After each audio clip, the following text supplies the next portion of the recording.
नमस्कार। आज हम टैबू 2 की उस रोंगटे खड़े कर देने वाली दुनिया में उतरने वाले हैं जहां हर कदम पर खौफ और रहस्य है। हम इस कहानी के डरावने इतिहास, इसके उलझे हुए रहस्यों और उन खतरनाक मोड़ों को डिकोड करेंगे जो किसी की भी नींद उड़ा सकते हैं। तो चलिए, बिना किसी देरी के सीधे इस डरावनी कहानी के अंदर चलते हैं। कहानी की शुरुआत ही कुछ ऐसी होती है कि सांसें अटक जाएं। आधी रात का वक्त, एक काले लबादे वाला रहस्यमयी साया जिसके हाथ में एक अजीब सा गुड्डा है और हमारे किरदार बस अपनी जान बचाकर भाग रहे हैं। इसके तुरंत बाद पूरा का पूरा गांव एक ऐसे खौफ की गिरफ्त में आ जाता है जो सदियों से सोया हुआ था।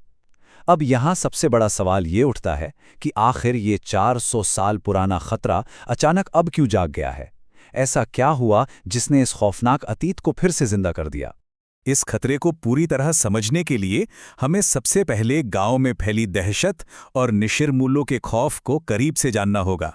तो आखिर ये निशिर-मोलो हैं क्या? यकीन मानिए, ये कोई आम खतरे नहीं हैं। कहानी में इनके जो नियम बताए गए हैं वो बेहद सख्त और डरावने हैं। इतिहास गवाह हैं कि 400 साल पहले ये सिर्फ शनिवार की रातों को बाहर आते थे, लेकिन अब इन्होंने गांव के 2 जुआरियों संपत और कप्ता को अगवा करके अपनी वापसी का सीधा ऐलान कर दिया है। और इनकी सबसे खौफनाक बात, अगर गलती से भी किसी की नजर इनकी लाल चमकती आंखों से मिल गई तो उसका बचना बिल्कुल नामुमकिन है। अब यहाँ कहानी में एक बहुत ही जबरदस्त कॉन्ट्रास्ट देखने को मिलता है। एक तरफ इशिता और मेघना जैसी आधुनिक लड़कियां हैं जिन्हें लगता है कि ये सब सिर्फ अंधविश्वास या कोई मति भ्रम है, लेकिन दूसरी तरफ गांव वाले इस जानलेवा हकीकत को बहुत अच्छी तरह समझते हैं। ये विडंबना कहानी में एक गजब का तनाव पैदा करती है, क्योंकि हमें और गांव वालों को तो हकीकत पता है, लेकिन हमारे मुख्य किरदारों को इस आने वाले खौफ का जरा भी अंदाजा नहीं है। अब उस असली वजह पर आते हैं जिसके लिए ये लड़कियां इस भयानक गांव में अपनी जान जोखिम में डाल रही हैं। मृत्युंजय अमृत की तलाश। अनुज ने जो पुरानी लोक कथा बताई है वो कहानी को सीधे 1600 के दशक में ले जाती है। सदियों पहले जब एक बहुत ही भयानक महामारी फैली थी, तब एक बेहद अजीब घटना घटी। राजकुमारी अचानक गायब हो गई और फिर ठीक 1 साल और 1 महीने बाद वो लौटी, लेकिन अपने साथ एक रहस्यमयी बीज लेकर। उसी बीज से वो विशाल बरगद का पेड़ उगा और उस महामारी का अंत हुआ। यही वो ऐतिहासिक कड़ी है जो आज की घटनाओं की नींव है। तो बात यह है कि ये कोई मामूली पेड़ नहीं है। इससे जो अलौकिक रस टपकता है, मृत्युंजय अमृत, वही वो आखिरी उम्मीद है जिसकी तलाश में इशिता और मेघना यहाँ आई हैं। कहा जाता है कि ये अमृत किसी भी लाइलाज बीमारी को जड़ से खत्म कर सकता है, और यही उनका इकलौता मकसद है। लेकिन रुकिए, इस जादुई दुनिया के अपने कुछ बहुत ही कड़े नियम हैं। ये अमृत ऐसे ही कभी भी नहीं मिल जाता। यह सिर्फ और सिर्फ पूर्णिमा और एकादशी की रातों में ही टपकता है, और वो भी लगातार नहीं। यही वो पेचीदा शर्तें हैं जिसकी वजह से लड़कियां इस खतरनाक गांव में पूर्णिमा तक रुकने के लिए मजबूर हो जाती हैं। वो एक तरह से मौत के इस जाल में फंस चुकी हैं, जहां से चाहकर भी बाहर नहीं निकल सकती। और इसी बीच खतरे को देखते हुए गांव को बचाने की एक आखिरी और खौफनाक कोशिश शुरू होती है, तांत्रिक का अनुष्ठान। इस अनुष्ठान की तैयारी ही इतनी डरावनी है कि किसी के भी रोंगटे खड़े हो जाएं।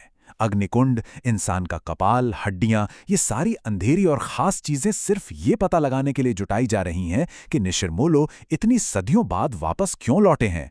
तनाव बिल्कुल अपने चरम पर है। लेकिन यहाँ तांत्रिक एक ऐसा नियम बना लेता है जो सच कहूं तो आगे चलकर बहुत भारी पड़ने वाला है। उसने तय कर लिया है कि एक बार अनुष्ठान शुरू हुआ तो चाहे कुछ भी हो जाए, वो अपनी जगह से नहीं हिलेगा। एक तरह से उसने खुद अपने लिए मौत का फंदा तैयार कर लिया है, क्योंकि उसे किसी भी कीमत पर अपना ध्यान नहीं तोड़ना है। और फिर जो होता है वो तबाही का मंजर है। गांव के सन्नाटे में भारी कदमों की गूंज सुनाई देती है। डरा सहमा पुजारी अपनी जान बचाकर मंदिर की तरफ भागता है, और फिर उस खामोशी को चीरते हुए एक ताबूत खुलता है, जिसके बाद पुजारी की सिर्फ एक भयानक चीख सुनाई देती है और वो हमेशा के लिए गायब हो जाता है। निशिर-मोलो गांव के चौराहे तक आ चुके हैं। अनुष्ठान का अंत ऐसा होता है जिसकी कल्पना भी नहीं की जा सकती। तांत्रिक ने अपनी कसम नहीं तोड़ी, वो अपनी जगह पर डटा रहा, और इसका नतीजा क्या हुआ? वो एक ऐसे भयानक मिट्टी के पुतले में बदल गया जिसकी आंखें और मुंह बुरी तरह फटे हुए थे, और देखते ही देखते उसका पूरा शरीर हवा में गायब हो गया। ये दृश्य साफ कर देता है कि हम जिन शक्तियों की बात कर रहे हैं वो इंसानी समझ से बहुत परे हैं। और इसी खौफनाक घटना के तुरंत बाद दूर गुफा में बैठे बड़े तांत्रिक की आंखें खुलती हैं और उसके मुंह से जो शब्द निकलते हैं वो अंदर तक हिला देते हैं, प्रलय आ जाएगा। इस एक वाक्य ने खतरे को एक अलग ही स्तर पर पहुंचा दिया है। अब ये मामला सिर्फ एक गांव के भूतों का नहीं रहा, बल्कि एक ऐसे प्रलय का है जो शायद सब कुछ खत्म कर सकता है।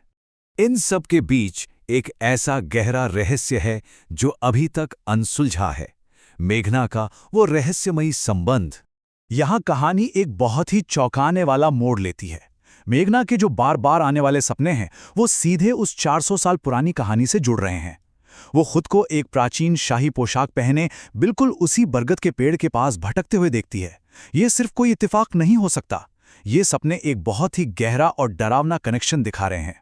तो अंत में हम इसी सबसे बड़े सवाल पर आकर खड़े हो जाते हैं। आखिर मेघना का उस 1600 के दशक की महामारी, उस जादुई अमृत और इन जाग चुके निशिरमुलों से असली नाता क्या है? क्या वो उस राजकुमारी का ही कोई अंश है या कोई और खौफनाक सच है जो अंधेरे में छिपा है? हमने कहानी के बहुत से राज तो खोल दिए हैं, लेकिन ये जो असली रहस्य है ये हमें आगे की सच्चाई जानने के लिए पूरी तरह से बेचैन कर देता है।